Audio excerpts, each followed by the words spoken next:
Welcome to Friday Takeaway. I'm Sulhi Azman, joined by Charlotte Chong as we wait for Lee Chong-wei and Lin Dan to have the semi-finals tonight. Yes. So I believe a lot of people will be watching it tonight. Yes, now and this week, what happened this week? It's Malaysia is no longer in a middle income trap. Wow. This is said by Pemandu CEO and former Senator Dato' Idris Jala. The ever flamboyant CEO and also a former CEO of Mars. And Charlotte, are we convinced by this GNI figures? Do you actually feel it that way? I don't really feel it, Charlotte. If you talk about the people on the streets, right, do they really feel it? What does this mean for them? They keep churning out good numbers, but the sentiments are a bit negative. I'm not disputing the numbers. I'm just saying that the sentiments are very negative. So even when they say sugar is going to go up, sugar high, and we will see our teh tarik becoming more expensive, nasi lemak is getting more expensive. So we actually don't feel that way. We actually don't feel that we are no longer in the middle income trap. But what Idris Jala said is we have reduced subsidy. We see that. Toll is getting more expensive, petrol is getting more expensive. Everything is getting more expensive these days. Correct. But Pemandu noted that Malaysia's GNI last year was at $10,570 per capita, and it's only 15% away from the high income benchmark. Numbers, I leave it to the experts to crunch it, but hopefully, we will become a developed nation by 2020. Anyway, one other thing is on Tuesday, I went to SPAT, the Land Public Transport Commission. Interesting. Very interesting. They have finally recognized and legalized ride-sharing applications. Uber, you have a Grab car, which means that these companies are free to operate in Malaysia without hassles. But the thing is, right, Shamsu Barin, an owner of a taxi company, he said that by legalizing Uber and Grab, it's actually a bad idea and it will lead to a collapse in the taxi industry. But then Charlotte, we are entering into a new world order. These apps has been used in the US, in the UK, in Singapore, and if we are going to ban this, and if there can't be a win-win solution for taxi drivers and Ubers and also ride sharing, it will be just bad for Malaysia, I think. But at the same time, I'm also going to do an Just Saying issue on this recording next week. Hopefully we can see some more clarity. But I do believe that this is for the greater good of the country. Yeah, because right now when we order, say we order pizza, we're using apps. When we buy movie tickets, we are using apps as well.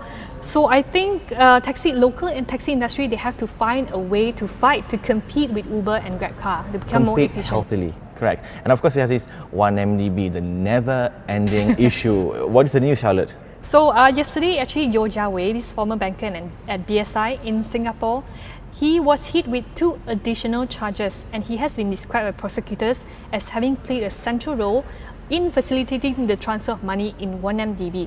Now, the first one is Yeo was saying that in March 20, he told someone to dispose his notebook computer, which likely contained evidence. The second new charge, it's this guy Yeo instigated Carano to tell another guy to inform CAD that he wasn't aware of Yeo's dealing with 1MDB.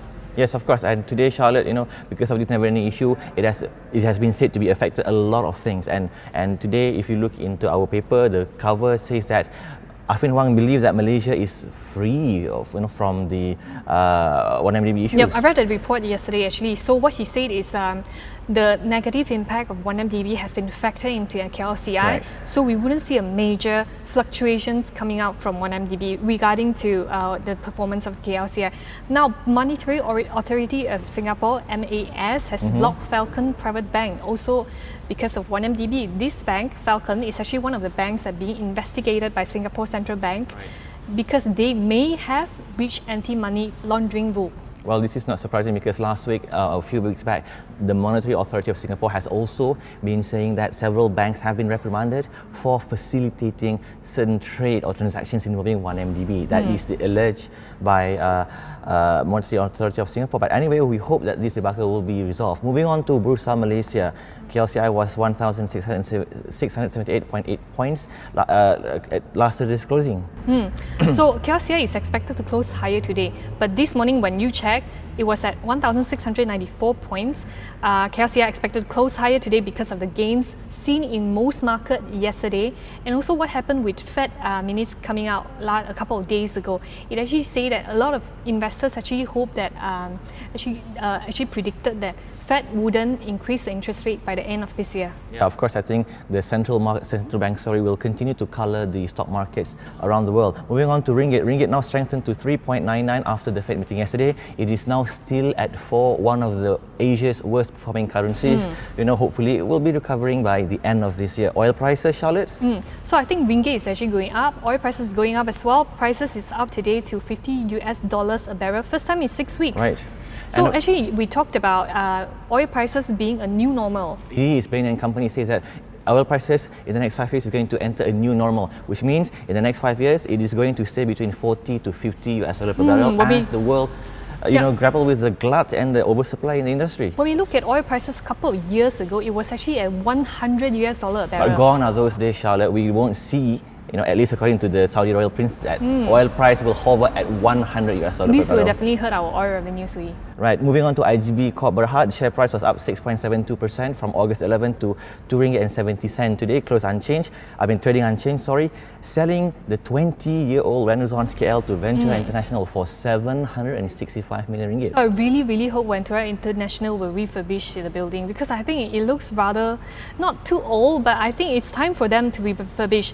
And this company, IGB Corp, they expect to get a net gain of 85 million ringgit for this disposal. Yeah, of course, it started operations in 1996, which we were very young. I was in Standard 2 that time, and the original cost was 500 million. And if you look at the gain, I think they make 100 million gain over a period of 20 years, which is pretty okay, I suppose, for the company. Right, okay. Now, moving on to Sime Darby Berhad. Now, Charlotte, this company has received many flags from the ratings agencies, S&P, Fitch, and so on. They are very concerned with the high gearing by Sime Darby. Now, what happened is that Sime Darby wants to reduce their gearing, and now news is that they are going to do an RTO of a Japan Saizen REIT, which is listed in Singapore Stock Exchange.